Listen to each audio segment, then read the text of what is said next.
Imagine waking up tomorrow and realizing every US dollar was once again backed by gold. No money printing, no government bailouts, just real value. Something you can actually hold in your hand. It sounds like a simple fix to all of our financial problems, doesn't it? Well, not exactly. Because switching back to the gold standard wouldn't just change how we use money, it would completely reshape our economy, our debt, and even America's role in the world. So in this video, we're going to take a closer look at what the gold standard really was, why the US decided to leave it behind, and what life might look like if we ever brought it back. You'll see how it once shaped our economy, what replaced it, and the major pros and cons of returning to a gold-backed system. It's a mix of history, economics, and what-ifs, all to help you understand how much power and risk is tied to the money we use every single day. Hi, I'm Greg Hardy, and welcome back to the channel, and thank you for being here. We cover all things personal finance, investing, and building a secure financial future on this channel. So if you're serious about taking control of your money and also learning something new every week, make sure to subscribe to the channel and to like this video. It really helps the channel out and gets this information to others who need it. Thank you. So back when the US was on the gold standard, every dollar had real weight behind it. Literally, if you held a $20 bill, it meant there was about $20 worth of gold sitting in a vault somewhere, often at Fort Knox or in the Federal Reserve. That connection between paper money and physical gold gave people a strong sense of trust. You knew that your money had real value, not just because the government said so, but because it was backed by something tangible. The system also kept inflation under control. The government couldn't just decide to print more money whenever it wanted. If there wasn't enough gold in reserve, there wasn't more money. It was as simple as that. As a result, prices stayed steady for a long period of time, and the dollar earned a reputation around the world for being reliable and strong. Businesses and foreign nations respected it, and that stability helped the US grow into an economic powerhouse. But the gold standard had a major downside. It tied the hands of the economy. Because money supply was limited by gold, the government couldn't just react quickly when things went wrong. During the Great Depression, for example, there wasn't enough money circulating to help people borrow, spend, or invest. That lack of flexibility made it much harder for the economy to bounce back, and it deepened the crisis. So in the end, the gold standard was a double-edged sword. It gave the US a stable and trusted currency, but at the cost of flexibility and growth. It worked well in good times, but became a heavy anchor in bad ones. And as America's economy grew more complex, that trade-off became harder and harder to ignore. Now, by the late 1960s, the gold standard was starting to crack under pressure. The US was spending heavily funding the Vietnam War, expanding social programs, and trying to keep the economy growing. But there was one big problem. America was printing far more dollars than it had the gold to back them up. Other countries began to notice that, and they started trading in the US dollars for gold.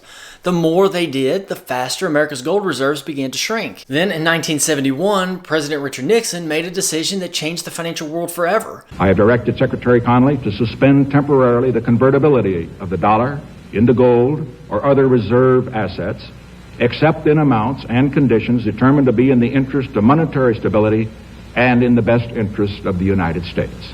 To stop the outflow of gold, he ended the dollar's convertibility, meaning foreign governments could no longer exchange dollars for gold.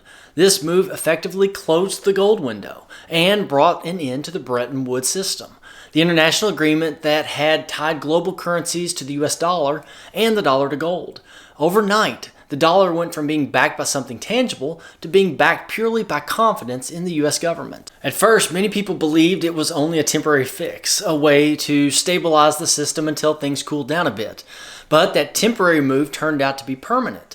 Once the link between gold and the dollar was cut, the US entered a new financial era, one where money could be created at will without physical limits. And today, more than 50 years later, we're still living in that era. The dollar's value now depends entirely on trust. Trust that the US government will manage its money wisely, control inflation, and protect the currency's strength. It's a system built on faith rather than on gold. And while it's given us more flexibility, it's also opened the door to massive debt, inflation, and the endless debate about whether we should ever go back. History shows us that returning to a gold standard is never as simple as it sounds. Take the United Kingdom in the 1920s. They went back to gold at pre-war exchange rates and ended up causing severe deflation, high unemployment, and stifled their economy.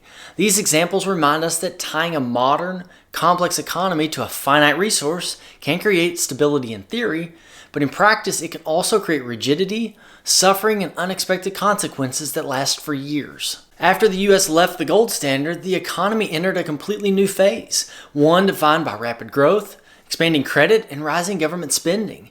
Without the limits of gold, the government could print and borrow money freely. That flexibility made it easier to fight recessions, fund wars, and support massive programs like Social Security or Medicare. The result was decades of growth and innovation, but it did come with a cost. Without gold to keep spending in check, inflation started to climb. The 1970s saw prices soar, interest rates spike, and purchasing power shrink. And over time, the national debt ballooned to levels no one could have ever imagined under the old system. While the economy became more dynamic and resilient, it also became more fragile, more dependent on credit, and more vulnerable to political and financial missteps. In recent years, the trust in the dollar has started to shift. Countries like China, Russia, and other members of the BRICS alliance have been buying record amounts of gold and building trade systems that rely less on the US dollar. They're not bringing back a strict gold standard, but they are moving towards currencies with more real backing, giving their money greater stability and credibility. If the US were to return to gold, it wouldn't just change our economy, it would ripple across the globe. Countries that rely on the dollar for trade could suddenly face volatility, while America might regain some of the trust and influence that it's lost over decades of fiat currency. At the same time, nations pursuing their own alternative systems could accelerate a kind of global currency competition. In short, a gold-backed dollar could strengthen America's position, but it could also spark new tensions in the world's financial system. So if America decided to return to the gold standard today, the shift would be nothing short of historic. Overnight, the entire financial system would have to be rebuilt.